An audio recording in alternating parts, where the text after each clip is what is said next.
नमस्कार दोस्तों, आज स्टडी ऑफिशियल में आपका स्वागत है। दोस्तों, एक तरफ अरविंद केजरीवाल तिहाड़ जेल नंबर 2 में बंद है, तो वहीं दूसरी तरफ 181 दिन बाद संजय सिंह जेल नंबर 5 से जमानत मिलने पर बाहर आ सकेंगे। शराब घोटाले के मामले में जब तक अब निचली अदालत में ट्रायल चलेगा, तब तक संजय सिंह बेल पर बाहर रहेंगे और उन्हें सिर्फ कोर्ट की सुनवाई के दौरान अदालत में पेश होना होगा। सुप्रीम कोर्ट में संजय सिंह की जमानत याचिका पर सुनवाई के दौरान ईडी ने आपत्ति नहीं जताई। इसके बाद जस्टिस संजीव खन्ना की अध्यक्षता वाले 3 जजों की बेंच ने अपना फैसला सुनाया। दोस्तों, संजय सिंह की जमानत की शर्तें ट्रायल कोर्ट द्वारा तय की जाएंगी। संजय सिंह को जमानत तो मिल गई, लेकिन मंगलवार को वह बाहर नहीं आ सके। संजय सिंह को लीवर में कुछ शिकायतें थी, जिसके लिए डॉक्टरों ने कुछ जांच करने के लिए कहा है, इसलिए वो अभी अस्पताल में है। डॉक्टर जब हॉस्पिटल से जाने की इजाजत देंगे, तब संजय सिंह तिहाड़ जेल वापस जाएंगे। सुप्रीम कोर्ट का लिखित आदेश आ गया है। इसमें सुप्रीम कोर्ट ने साफ किया है कि हमने ईडी की ओर से दायर केस की मेरिट पर अपनी कोई राय व्यक्त नहीं की है। ईडी की ओर से एएसजी एसवी राजू ने बयान दिया है कि संजय सिंह को अगर जमानत दी जाती है तो उन्हें कोई ऐतराज नहीं है। इसी को मद्देनजर रखते हुए संजय सिंह को जमानत दी जा रही है। दोस्तों, कोर्ट ने साफ किया है कि संजय सिंह को मिली राहत को नजीर की तरह ना समझा जाए। ये वाक्य लिखने का सीधा और साफ मतलब यही है दोस्तों कि इस आदेश के आधार पर दूसरा आरोपी ऐसी ही राहत का दावा नहीं कर सकता। संजय सिंह के वकील ने कोर्ट को आश्वस्त किया कि वो इस केस में अपनी भूमिका को लेकर जमानत पर रहने के दौरान कोई टिप्पणी नहीं करेंगे।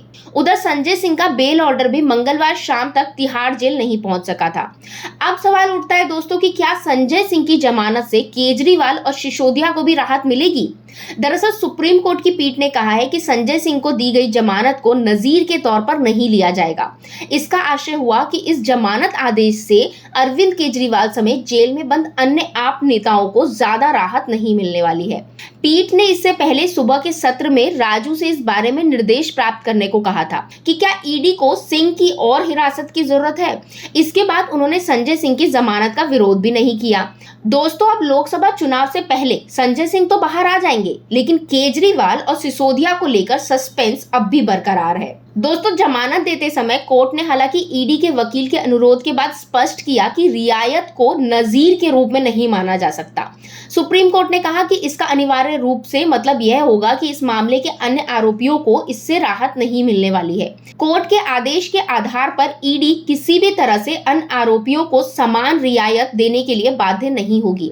अन्य अदालतें भी इस आदेश से आरोपियों को राहत देने के लिए बाध्य नहीं होगी। सुप्रीम कोर्ट की इस अहम टिप्पणी ने कहीं न कहीं आम आदमी पार्टी की टेंशन बढ़ा दी है।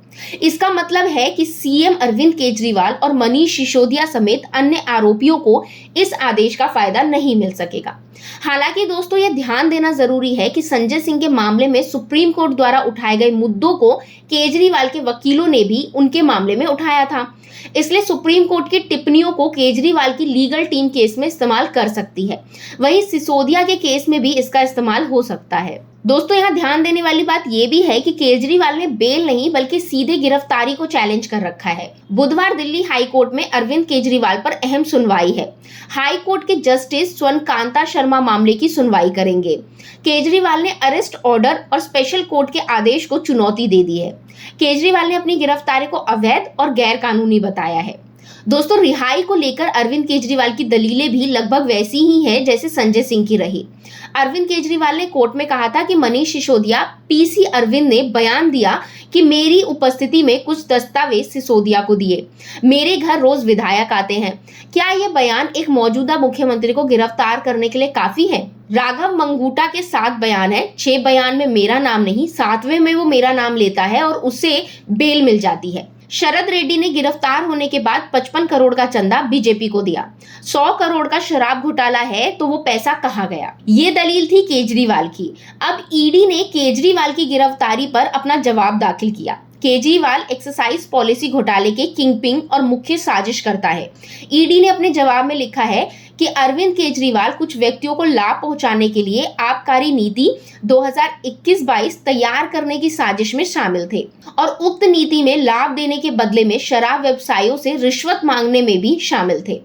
अरविंद केजरीवाल ने इन पैसों का इस्तेमाल आम आदमी पार्टी के लिए गोवा चुनाव अभियान में किया। वहीं दोस्तों ईडी ने अपनी ओर से दाखिल जवाब में यह भी कहा है कि साउथ ग्रुप को दिए जाने वाले लाभों को ध्यान में रखते हुए इस शराब नीति का मसौदा तैयार किया गया था और इसका गठन विजय नायर, मनीष सिसोदिया और साउथ ग्रुप के सदस्य प्रतिनिधियों की मिलीभगत से किया गया है। अरविंद केजरीवाल ने उत्पाद शुल्क नीति 2021-22 के निर्माण और कार्यान्वयन में लाभ देने के बदले में साउथ ग्रुप से रिश्वत की मांग की थी। केजरीवाल ने हवाला लेन देन को खुद नहीं संभाला। सबसे जरूरी सबूत जो घोटाले में उनकी भूमिका को दर्शाता है वे ये है दोस्तों कि साजिश के बारे में उन्हें मालूम था। दोस्तों उधर फरवरी 2023 से मनीष सिसोदिया भी जेल में है। उन्हें भी राहत मिलने का इंतजार है। वे कई बार बेल की अर्जी डाल चुके हैं लेकिन बार बार खारिज होती रही है। अब की बार सिसोदिया की बेल अर्जी में वकील ने कहा है कि जांच एजेंसी ये साबित नहीं कर पाई है कि पैसा सिसोदिया तक पहुंचा है। मुकदमे के ट्रायल में देरी के लिए सिसोदिया तो जिम्मेदार है नहीं। सिसोदिया की तरफ से कहा गया है कि अब वो प्रभावशाली भी नहीं है, डिप्टी सीएम भी नहीं है। 6 अप्रैल को उनकी याचिका पर राउज एवेन्यू कोर्ट में सुनवाई होनी है। तो दोस्तों आपकी क्या राय है इस पर हमें कमेंट के जरिए जरूर बताइएगा। साथ ही वीडियो को लाइक कीजिए, शेयर कीजिए और चैनल को सब्सक्राइब करना बिल्कुल ना भूलिएगा। Thank you.